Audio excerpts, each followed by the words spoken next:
लेकिन अब हम लोग कथाक्रम में आगे चलें। भीष्म पितामह ने भगवान की स्तुति गाई और पितामह भीष्म की स्तुति श्रवण करके ठाकुर जी ने उन पर अनुग्रह किया। उत्तरायण का समय होते ही पितामह भीष्म के प्राण निकल गए और ठाकुर जी में विलीन हो गए।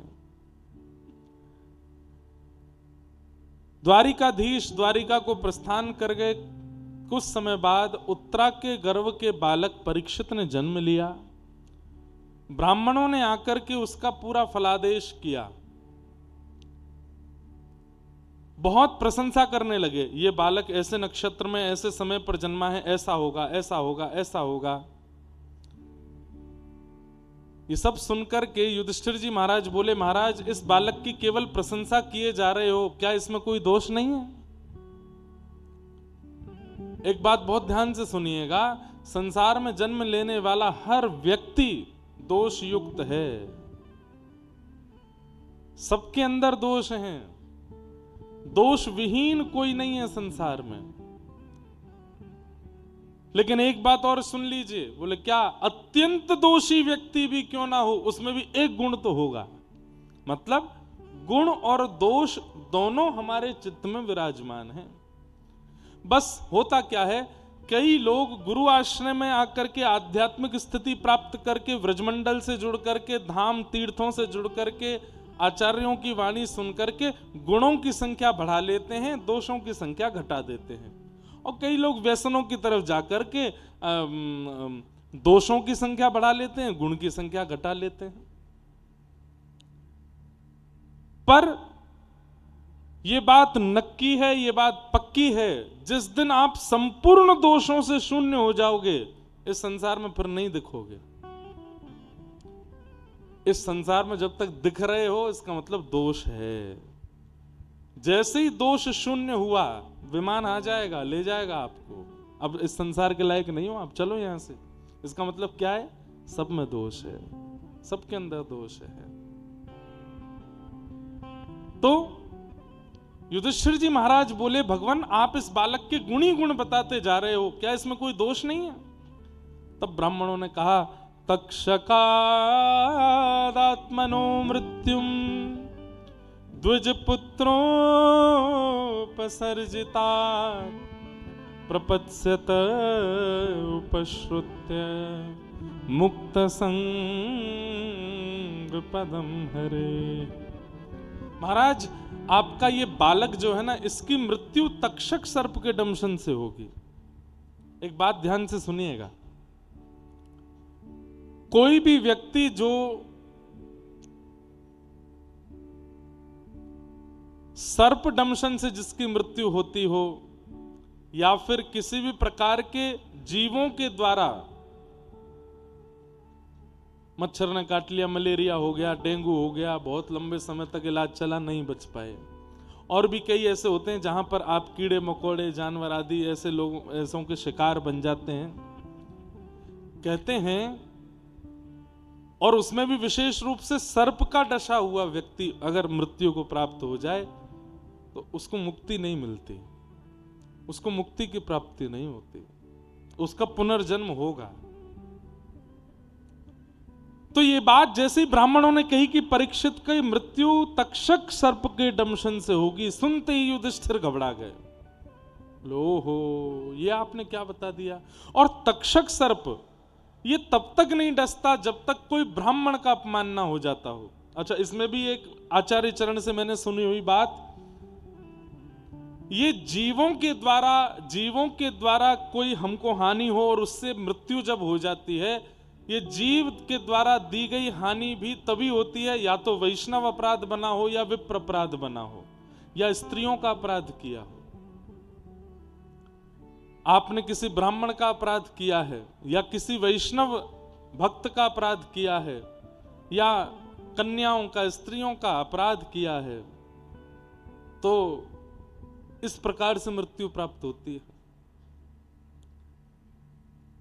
इसलिए जीव के द्वारा मृत्यु होना ये उचित नहीं है।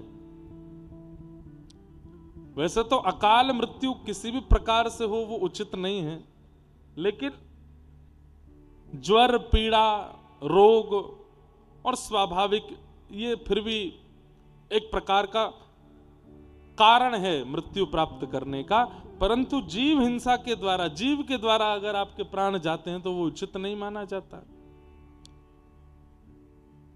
और वो भी तक्षक सर्प तब डसेगा जब ब्राह्मण का अपमान हो। तो युधिष्ठिर तो सुन के बड़े घबरा गए, बोले महाराज इसका मतलब ये बालक ब्राह्मणों का अपमान करेगा। बोले देखिए बात तो सही है, लेकिन एक बात और सुन लीजिए, हम जो इसका भविष्य देख पा रहे हैं, क्या प्रपत्स्यत उपश्रुत्य मुक्त संग पदम हरे, इसके जीवन में एक आचार्य आएंगे, एक गुरु आएंगे, और वो आचार्य चरण गुरु अपनी कृपा दृष्टि से इसको मुक्ति प्रदान करेंगे। तक्षक सर्प के दंशन के बाद भी इसको मुक्ति मिलेगी। क्यों? इसके जीवन में एक आचार्य होंगे। बंधुओं, कई लोगों के प्रश्न आते हैं, क्या जीवन में गुरु का होना आवश्यक है? बहुत आवश्यक है। गुरु कौन है?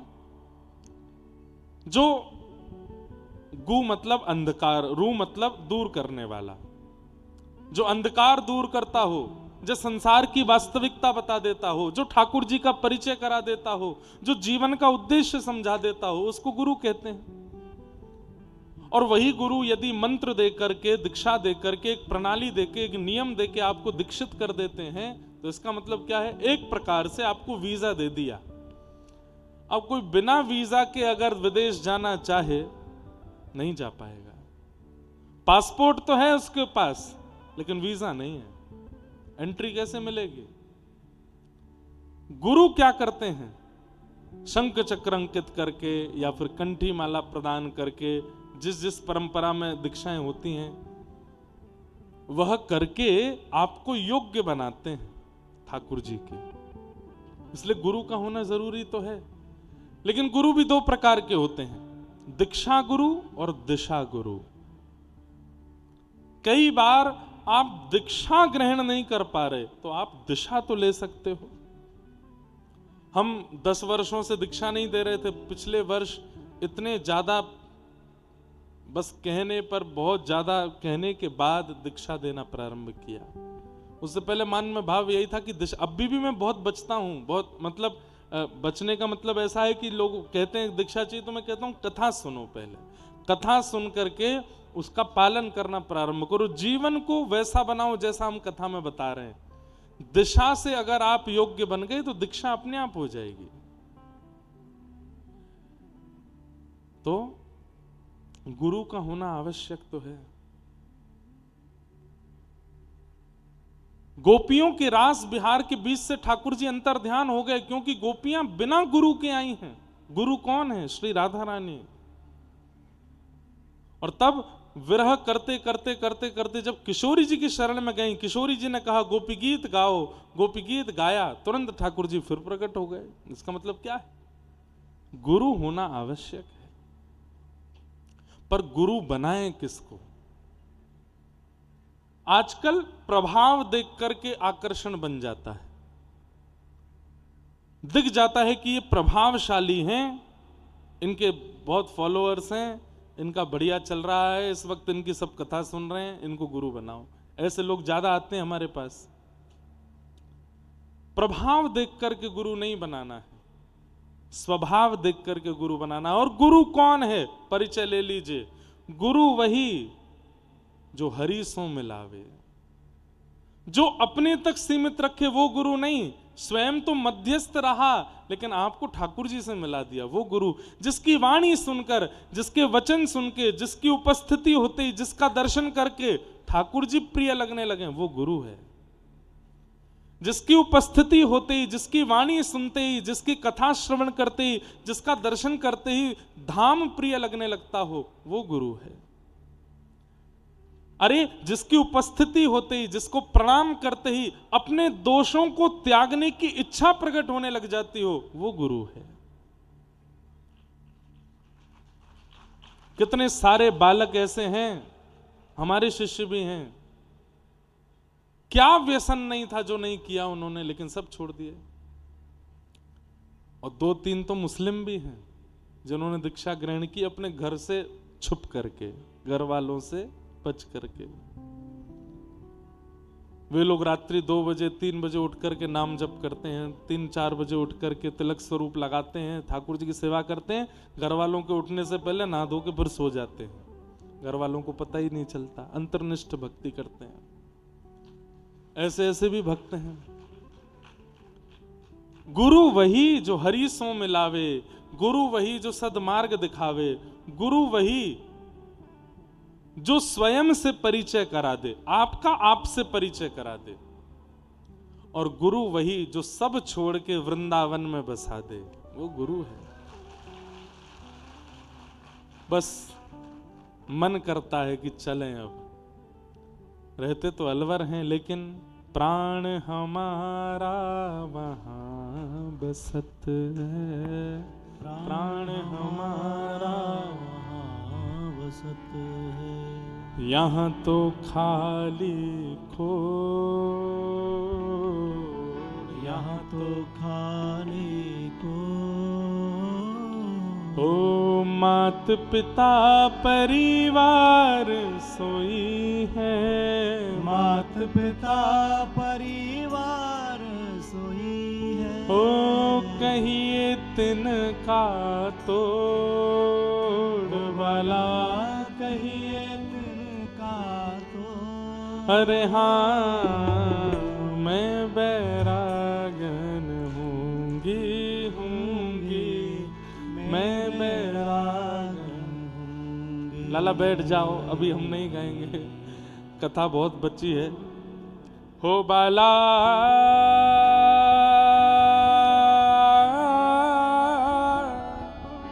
मैं बैरागन हूँगी,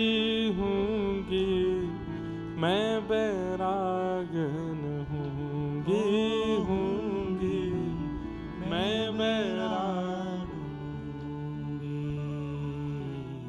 तो गुरु, गुरु का होना जरूरी तो है।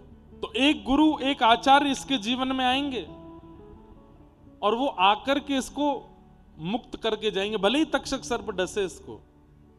तब युधिष्ठिर को शांति मिली।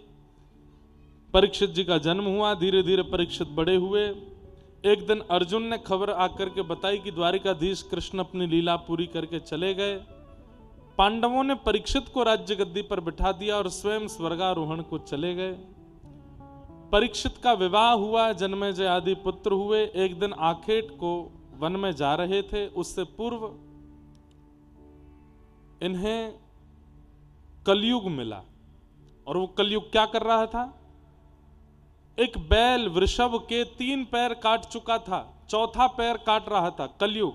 और परीक्षित ने उसको देख लिया, तलवार निकाल के कलयुग को मारने के लिए गए, चरणों में गिर गया। मुझे मत मारिए, पहचान तो कर लीजिए मैं कौन हूं। बोले कौन हो? मैं कलयुग हूं। और ये कौन है? बोले ये धर्म है। धर्म के 4 चरण हैं, सत्य, दान, दया और पवित्रता।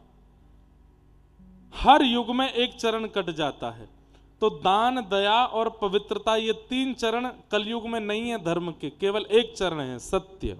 उसको भी मैं काट रहा हूं। धर्म को खड़ा नहीं रहने दूंगा मैं। ये मेरा प्रण है, ये मेरा कर्म है।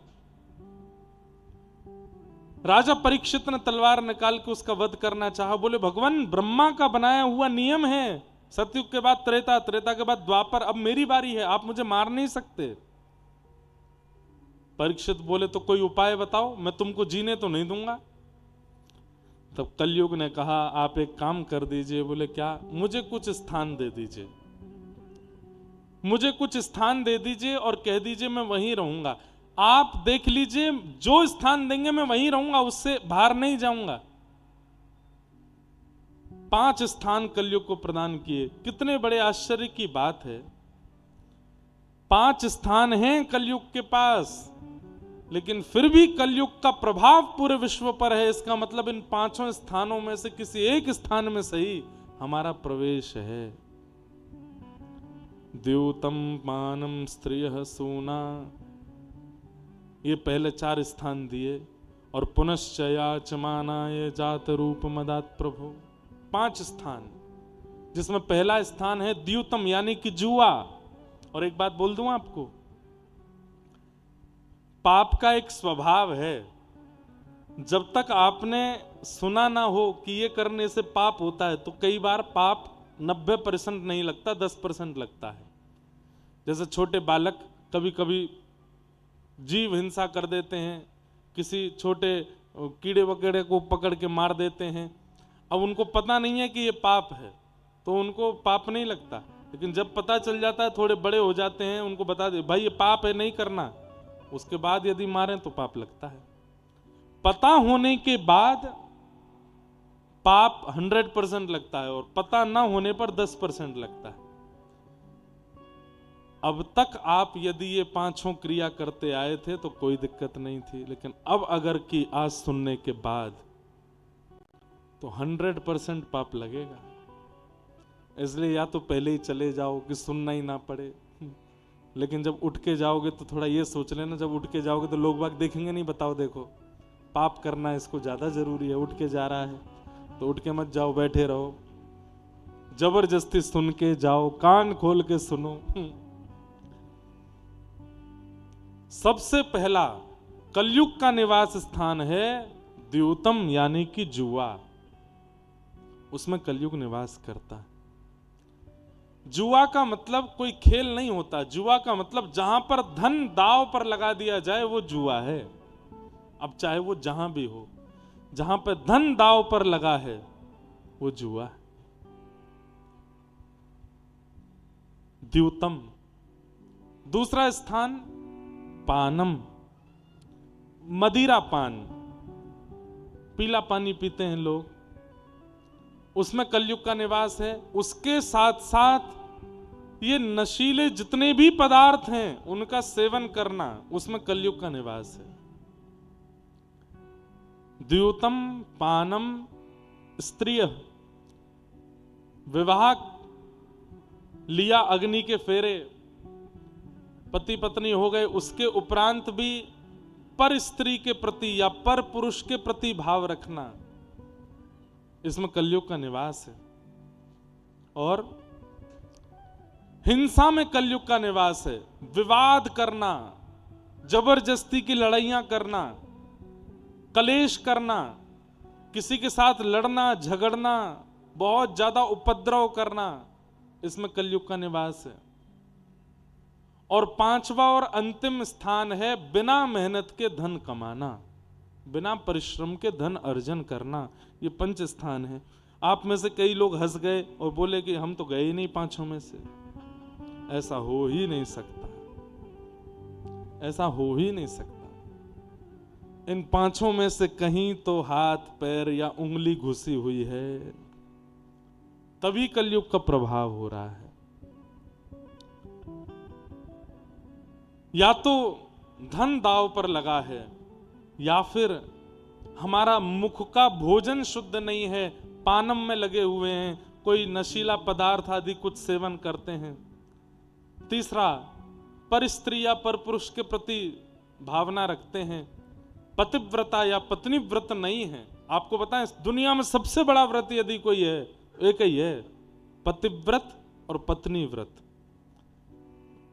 मैं एक ही का हूं, मैं एक ही की हूं, बस जीवन पर्यंत उसी के रहना, ये सबसे बड़ा व्रत है। आप इसके बाद सोमवार ना भी करो चलेगा, इसके बाद रामनवमी आदि पर ना भी रख पाओ चलेगा, लेकिन वो व्रत आपका अगर अकाट्य चल रहा है तो वो व्रत सबसे बड़ा व्रत है।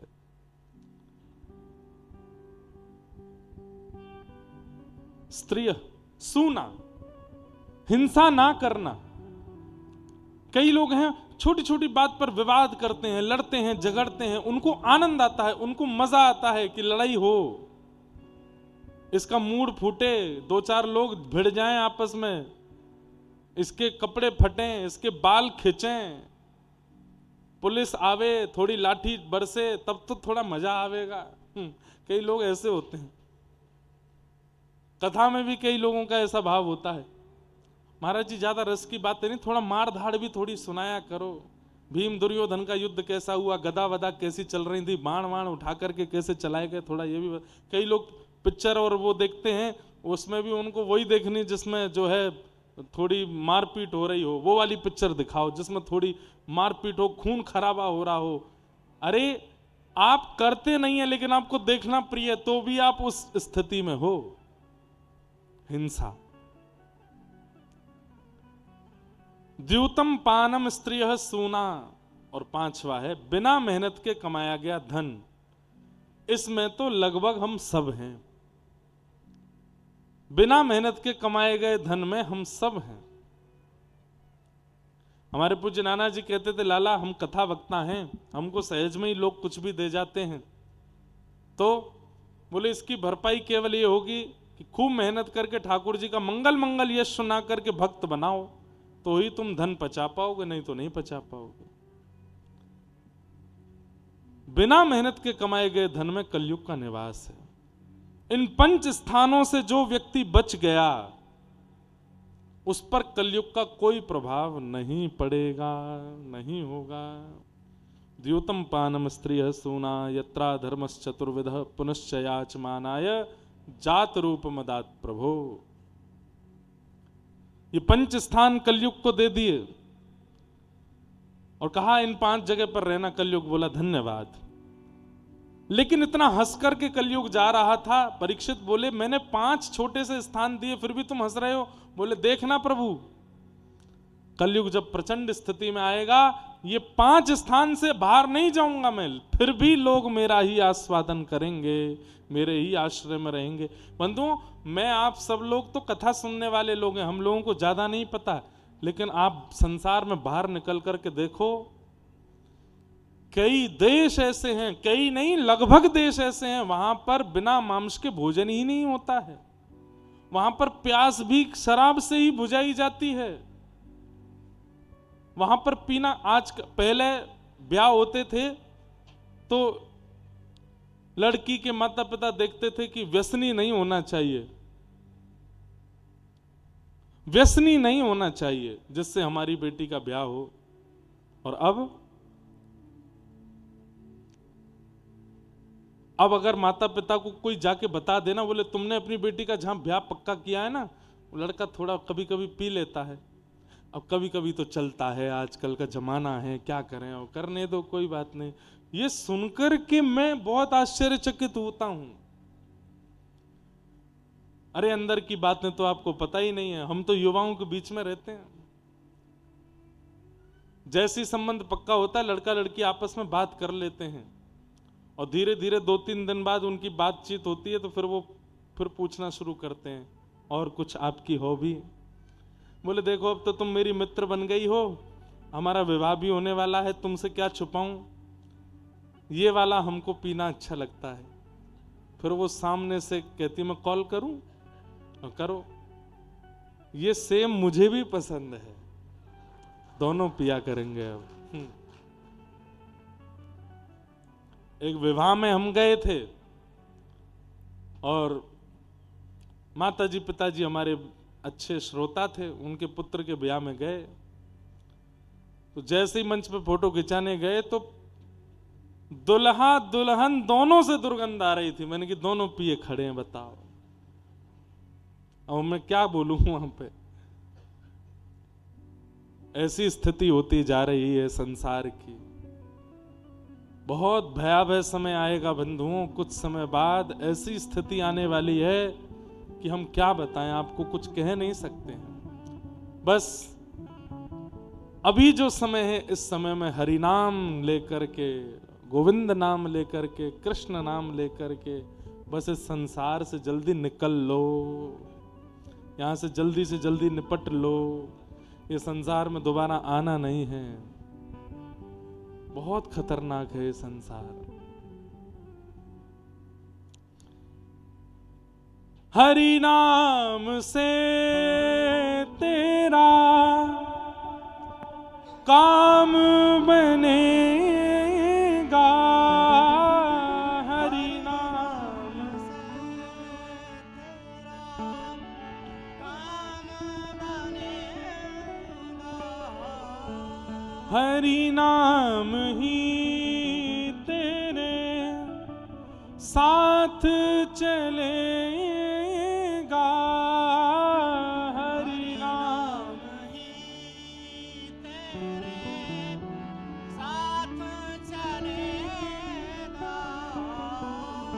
हरि नाम लेने वाला, हरि नाम लेने वाला, हरि नाम गाने वाला, हरि नाम गाने वाला, ओ हरि का है प्यारा,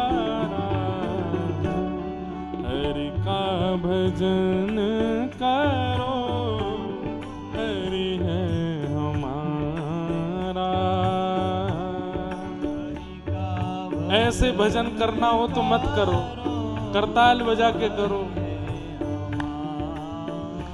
ओ हरि का भजन करो, हरि है हमारा। हरि का भजन करो, हरि है हमारा।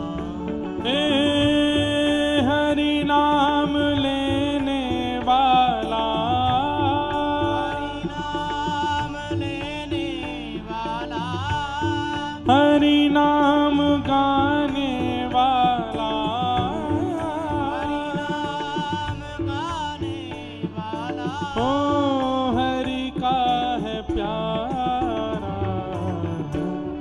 हरि का भजन करो, हरि है हमारा।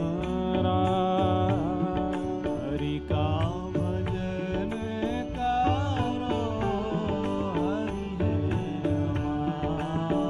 ओ हरि का भजन करो, हरि है हमारा। हरि का भजन करो, हरि है हमारा। हे कोई कहे राधे श्याम, कोई कहे सीताराम, कोई कहे राधे श्याम, कोई कहे सीताराम, कोई कहे राधे श्याम, कोई कहे सीताराम, कोई कहे राधे श्याम, कोई कहे सीताराम,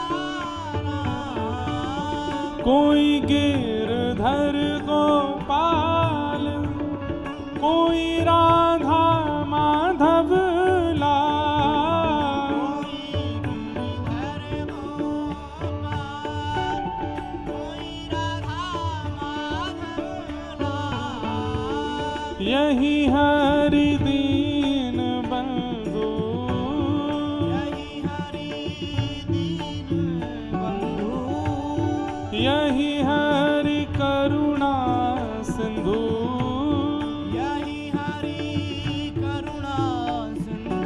ओ नमो बारंबार, हरि का भजन करो, हरि है हमारा। हरि का भजन करो, हरि है हमारा। ओ हरि का भजन करो, हरि है हमारा। हरि का भजन करो, हरि है हमारा। पूज्य गुरुदेव भगवान यहाँ से नहीं आ रहे हैं, वहाँ उनको वहाँ से लेके आ रहे हैं। आप लोग वहाँ देखिए, वहाँ अंदर से लेके आ रहे हैं। अंदर से शायद रास्ता नहीं है आने का। वहाँ ये आ गए सामने। हरि का भजन करो, हरि है हमारा। हरि का भजन करो, हरि है हमारा। हरे कृष्ण कृष्ण कृष्ण हरे हरे, हरे कृष्ण कृष्ण कृष्ण हरे हरे, हरे राम राम राम हरे हरे, हरे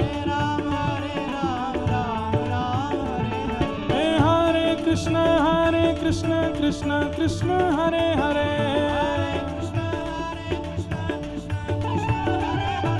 हरे राम राम राम हरे हरे हे हरि बोल हरि हरि हरि बोल हे प्रेम दाता निताई बोले बोल हरि हरि बोल हे हरि बोल हरि हरि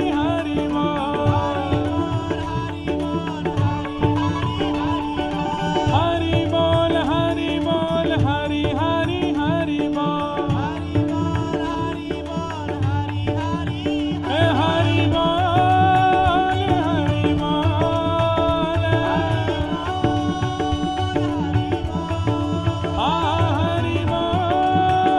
हरि बोल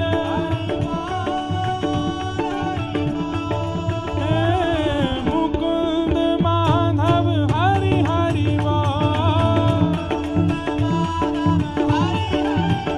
भजो मुकुंद माधव हरि हरि बोल पूजा उठा के हरि बोल हरि बोल हे हरि बोल हरि बोल ओ मुकुंद माधव हरि हरि बोल केशव माधव हरि हरि बोल हे बाल मुकुंद भजो हरि हरि बोल श्री राधा रमण लाल भजो हरि हरि बोल श्री राधा वल्लभ लाल भजो हरि हरि बोल श्री राधा गिरधर लाल भजो हरि हरि बोल अरे मैया तेरे पाँव पड़ूं एक बार हरि बोल मैया तेरे पाँव पड़ूं एक बार हरि बोल हे हरि बोल हरि बोल हे हरि बोल हरि बोल हे मुकुंद माधव हरि हरि बोल मुकुंद माधव हरि हरि बोल हे मुकुंद माधव हरि हरि बोल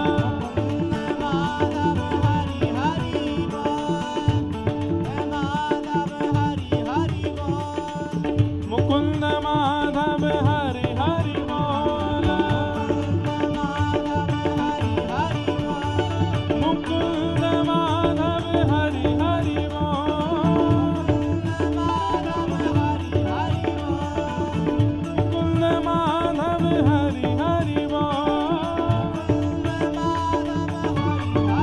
हे हरि बोल हरि बोल हे हरि बोल हरि बोल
विराज जाओ, सब लोग विराज जाओ।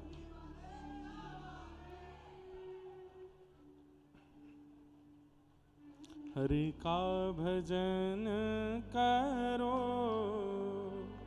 हरि है हमारा,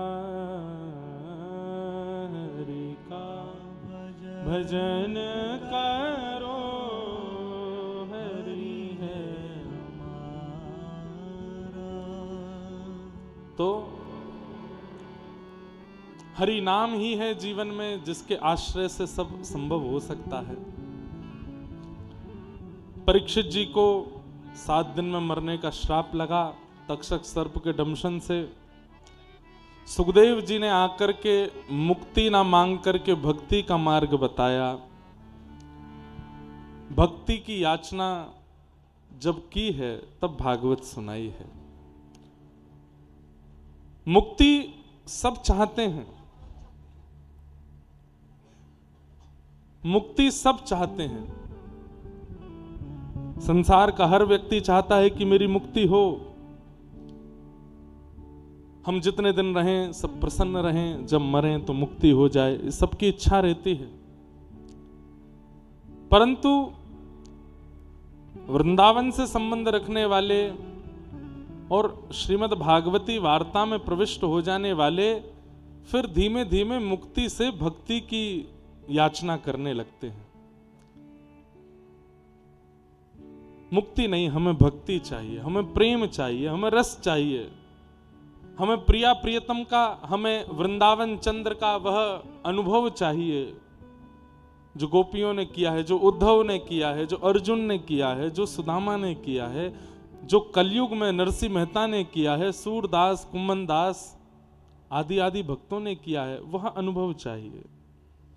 और फिर उस अनुभव के आस्वादन के लिए मुक्ति नहीं, भक्ति की याचना होती है।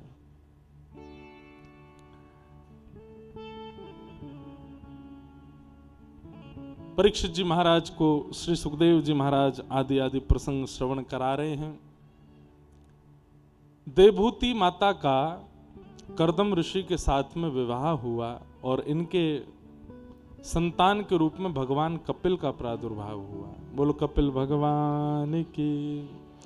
कपिल भगवान का माता देवभूति के साथ में दिव्य संवाद हुआ, जहां देवभूति माता अपने जीवन के कई प्रसंग प्रश्न रूप में करती हैं कि निर्वेणा नितराम भूमन असद इंद्रियत क्षणात् येन संभाव्यमानेन प्रपन्नांधम तम प्रभो।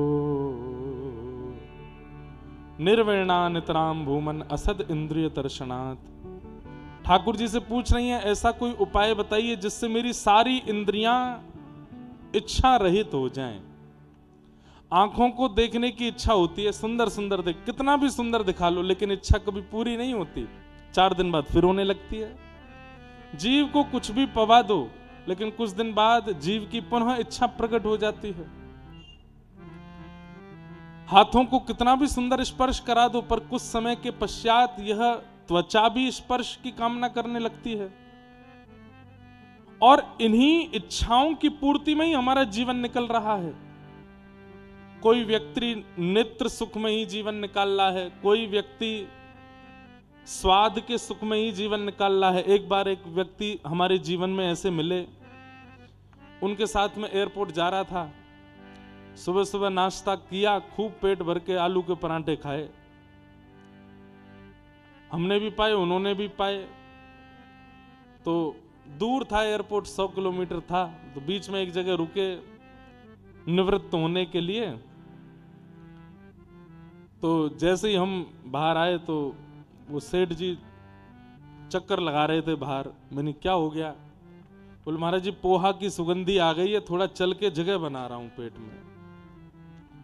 मैंने की मतलब? बोले सुबह तो तुम भाई इतने परांठे खा के आए। बोले इसीलिए तो पोहा की सुगंध, भूख नहीं है, सुगंधी से जीव में स्वाद आ गया है कि अब पाके देखना है कैसा। तो ऐसे इंद्रिय सुख में रहने वाले जीवात्मा जो केवल इंद्रिय सुख का विचार करके जीते हैं, इंद्रियां कभी अपनी इच्छाएं समाप्त नहीं करती, बल्कि बढ़ती जाती हैं और बढ़ती चली जाती हैं। अलवर की कचौड़ी कढ़ी, कढ़ी कचौड़ी है यहीं पे मिलती है क्या? मैंने तो किसी को सुना था बोलते हुए, यहीं मिलती है कढ़ी कचौड़ी है? कल हमारे लिए लाओगे? यहां पर हम इंद्रिय सुख नाश करवा रहे हैं, तुम हमको ही इंद्रिय सुख में डाल रहे हो।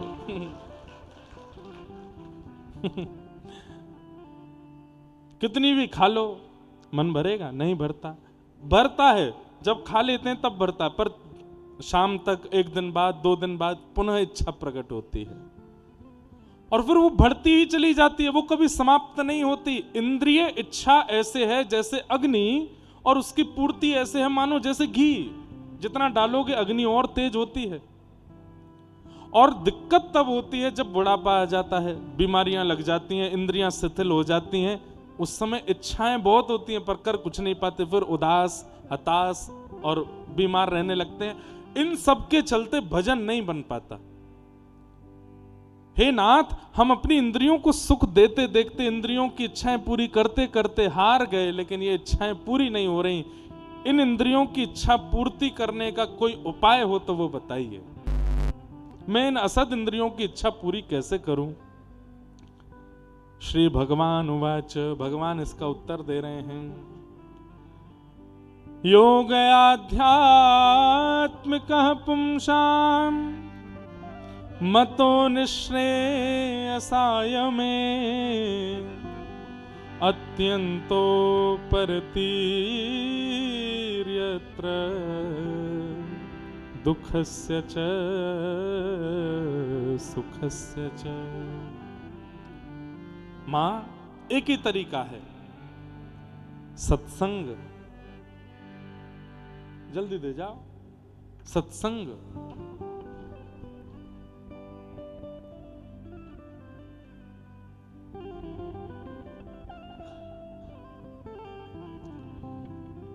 एक ही तरीका है, आध्यात्मिक योग यानी कि सत्संग।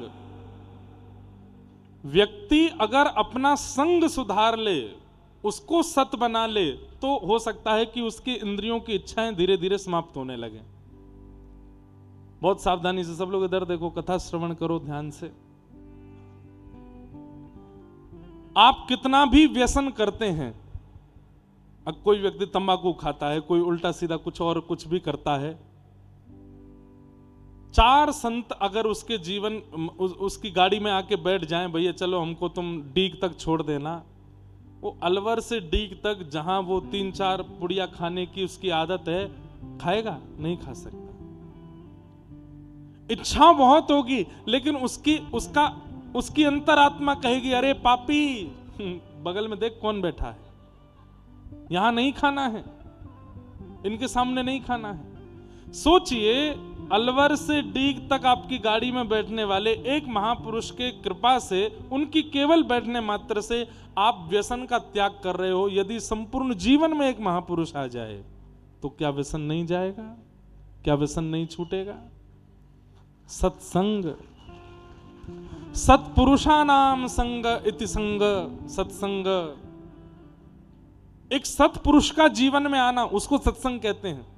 अब दूसरी बात सुनो, वस्त्रों से भी सत्संग होता है। आप कैसे कपड़े पहनते हैं, कैसी हेयर स्टाइल रखते हैं, कैसा अपना गेटअप बना के रखते हैं, उससे भी पता चलता है सत्संग होगा कि नहीं होगा।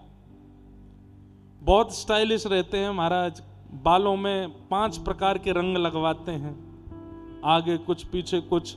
फिर अभी तो नहीं हो रहा, बीच में बच्चे लड़के हमारे भारत के अजीब सी हेयर स्टाइल रखने लगे थे, यहाँ पे बीच में खड़ा कर लेते थे। अब एक नया शुरू हुआ है, यहां से कटवा लेते हैं पूरा, बीच में बस बाल रहते हैं। आपके गेटअप से भी सत्संग होता है। आपकी शिख से लेकर नख तक आप कैसे वस्त्र आभूषण और किस प्रकार की अपनी वेशभूषा रखते हो, उससे भी सत्संग होता है।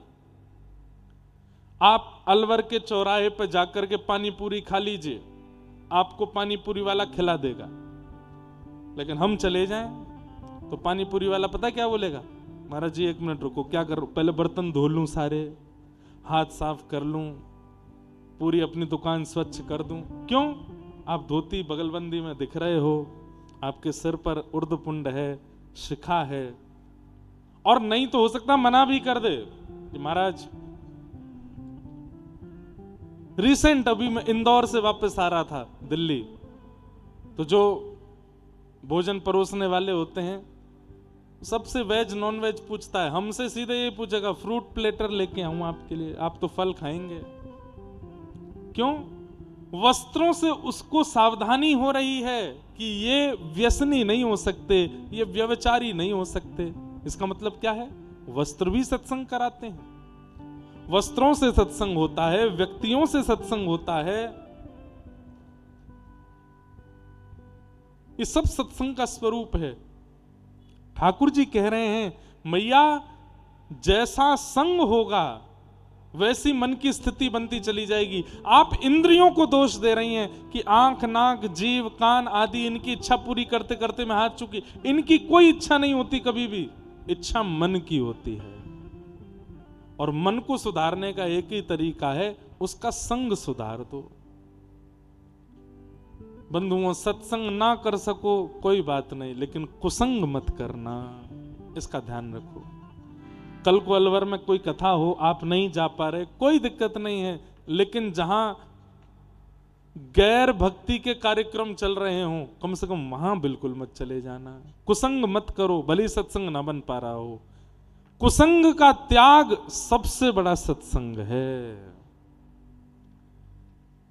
जाके संग कुमति उपजत है, पड़त भजन में भंग। जाके संग कुमति उपजत है, पड़त भजन में भंग। तजोरे मन हरि विमुखन को। यदि केकई मैया ने मंथरा का संग नहीं किया होता तो राम जी का वनवास कभी नहीं होता। मंथरा ने उनकी बुद्धि बिगाड़ी, इसलिए संग सुधारिए, संग अच्छा करिए, वस्त्र अच्छे पहनना शुरू कर दीजिए। ऐसे वस्त्र पहनिए जिसको कल एक बालक मुझे बता रहा था, महाराज जी मैं हूं तो हिमाचल प्रदेश का, पर मैं कॉलेज में रहता हूं और मेरी जो वेशभूषा और मेरी बोली चाली है, अब मुझसे कोई भी पूछता है तुम कहाँ के हो, तो मैं कहता हूं कि मैं हिमाचल का हूं, तो वो मानते नहीं मैं हिमाचल का हूं। मैंने तुमको कहाँ का लगा? बोला हमको तो ऐसा लगता है तुम वृंदावन के हो। मैंने कहा कितना बड़ा, इससे बड़ी उपलब्धि तुम्हारी कुछ नहीं हो सकती कि लोग तुम्हारी बोली चाली, उठना बैठना, चलने फिरने से तुमको वृंदावन वाला मानते हैं। हमारी पहचान वृंदावन से हो जाए, हमारी पहचान। अब हम जाते हैं कहीं भी, हमको देख करके व्यक्ति अपने आप बोलने लगता है राधे राधे, वृंदावन से आए महाराज जी। तो अब आप गए महाराज, पूरे अपने बटन वटन खोल खाल करके और अजीब सी हेयर स्टाइल बना करके, मूंछों में विचित्र सा रंग लगा करके, अजीब से वस्त्र पहन करके, कोई राधे राधे नहीं बोलेगा। फिर आपको good morning sir, good night, यही बोलेंगे। सत्संग का प्रभाव आपकी बाह्य वेशभूषा से भी होता है, आपके व्यक्ति के साथ रहने से भी होता है। उसको यदि सुधार लिया जाए तो मन फिर व्यसनों की प्रति भागेगा नहीं, एकाग्र होने लगेगा, एक चित्त होने लगेगा। मैया को भगवान इस प्रकार अनेक विषयों के बारे में समझाते हैं। सब भावों को सुनाते हुए ठाकुर जी ने सुंदर देवूति संवाद यहाँ सुनाया, कपिल देवूति संवाद हुआ। तत्पश्चात भगवान के परम भक्त श्री ध्रुव जी महाराज का मंगल चरित्र आता है, जहां 5 वर्ष की अवस्था में सौतेली मां की डांट से विचलित हो गए श्री ध्रुव जी, लेकिन इनकी मैया ने कहा डरते क्यों? क्या कहा सौतेली मां ने? बोले मां ने कहा कि पिता की गोद में बैठना है तो वन में जाके भगवान का भजन करो, भगवान प्रसन्न होकर कहें वरदान मांगो तो कहना छोटी मां के गर्भ से मेरा जन्म हो जाए, और जब मेरे गर्भ से जन्म लेके आओगे तब बैठोगे पिता की गोद में। मां ने कहा बेटा हंस बनो। मां ने क्या कहा? बेटा हंस बनो। हंस का स्वभाव है कि पानी और दूध मिला दिए जाएं तो हंस दूध पी जाता है, पानी छोड़ देता है। व्यक्ति कुछ भी बोल रहा है, कुछ भी कर रहा है, उसमें पानी क्या है? त्याज्य, छोड़ने वाली चीज छोड़ दीजिए। आप केवल दूध दूध लीजिए, अच्छा अच्छा क्या था वो सिंचन करो। तुम्हारी सौतेली माँ ने क्या कहा, उसमें त्याज्य वस्तु त्यागो। स्वीकार्य वस्तु यह है कि वन में जाके भगवान का भजन करके उनको प्राप्त करो। वन में जाओ। तुरंत श्री ध्रुव जी महाराज वन को गए। नारद जी महाराज ने आकर के द्वादशाक्षर मंत्र प्रदान किया। नमो भगवते तुभ्यं वासुदेवाय धीमहि प्रद्युम्नाय निरुद्धाय नमः।